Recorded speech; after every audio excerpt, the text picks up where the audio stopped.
കിരു ജലവൈദ്യുത പദ്ധതി അഴിമതിയുമായി ബന്ധപ്പെട്ട് രാജ്യത്ത് 30 CBI റെയ്ഡ്.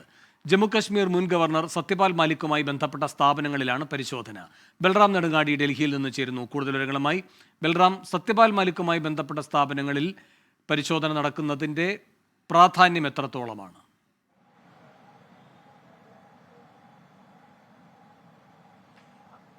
വേണു, സത്യപാൽ മാലിക് ജമ്മു കശ്മീരിലെ ലഫ്റ്റനന്റ് ഗവർണർ ആയിരുന്ന ഘട്ടത്തിൽ ആണ് കിരു ജലവൈദ്യുത പദ്ധതിയുമായി ബന്ധപ്പെട്ടുള്ള സിവിലിയൻ ജോലികൾ നൽകുന്നതിനുള്ള കരാർ നൽകിയതിൽ അഴിമതി നടന്നത് എന്നാണ് CBIയുടെ രജിസ്റ്റർ ചെയ്തിരിക്കുന്ന കേസ് എന്നുള്ളത്.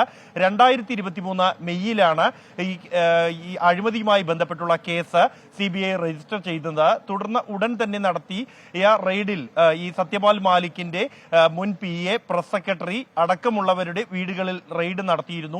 ആദ്യഘട്ടത്തിൽ ജമ്മു കശ്മീരിലും രാജസ്ഥാനിലും കേന്ദ്രീകരിച്ചായിരുന്നു CBI റെയ്ഡ് നടത്തിയത്. രണ്ടാം ഘട്ടത്തിൽ റെയ്ഡ് 2 മാസങ്ങൾ മുമ്പ് നടന്നിരുന്നു. അതും സത്യപാൽ മാലിക്കിന്റെ അന്നത്തെ അദ്ദേഹത്തിന്റെ ഉദ്യോഗസ്ഥരായിരുന്ന ചില ആളുകളുടെ വീടുകൾ കേന്ദ്രീകരിച്ചും അതോടൊപ്പം തന്നെ ഈ കരാർ നേടിയ കമ്പനി കേന്ദ്രീകരിച്ചുമാണ് റെയ്ഡുകൾ നടത്തിയത്. എന്നാൽ ഇന്ന് നടത്തിയ റെയ്ഡ് 3 സംസ്ഥാനങ്ങളിലായി 30 ഇടങ്ങളിലാണ് എന്നുള്ളതാണ് അറിയാൻ കഴിയുന്നത്. ജമ്മു കശ്മീർ, രാജസ്ഥാൻ, ഒപ്പം തന്നെ ഡൽഹിയിലെ സത്യപാൽ മാലിക്കിന്റെ വസതി, അദ്ദേഹത്തിന്റെ സഹായികളുടെ വസതി എന്നിവിടങ്ങളിലാണ് റെയ്ഡ് നടത്തിയിരിക്കുന്നത്. ഈ അഴിമതിയിൽ അന്നത്തെ ലഫ്റ്റനന്റ് ഗവർണറായിരുന്ന സത്യപാൽ മാലിക്കിന് നേരിട്ട് തന്നെ പങ്കുണ്ട് എന്ന തരത്തിലുള്ള സൂചനകൾ CBIക്ക് ലഭിച്ചു എന്നാണ് CBI കേന്ദ്രങ്ങളിൽ നിന്നും ലഭ്യമാകുന്ന വിവരം. ഇതിന്റെ അടിസ്ഥാനത്തിൽ കൂടുതൽ തെളിവുകൾ ലഭ്യമാകുന്നതിന് വേണ്ടിയാണ് റെയ്ഡ് നടത്തുന്നത് എന്നുമാണ് CBI വൃത്തങ്ങൾ അറിയിക്കുന്നത്. പ്രധാനമായും സത്യപാൽ മാലിക് തന്റെ രാഷ്ട്രീയ നിലപാടുകൾ മാറ്റുകയും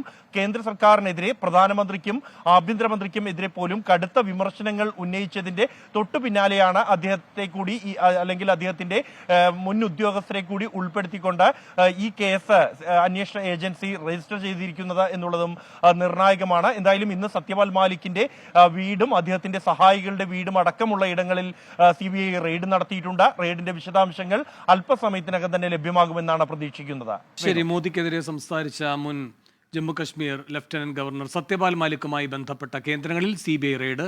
ബൽറാം നെടുങ്ങാടിയാണ് ഡൽഹിയിൽ നിന്നും വിശദാംശങ്ങൾ നൽകിയത്.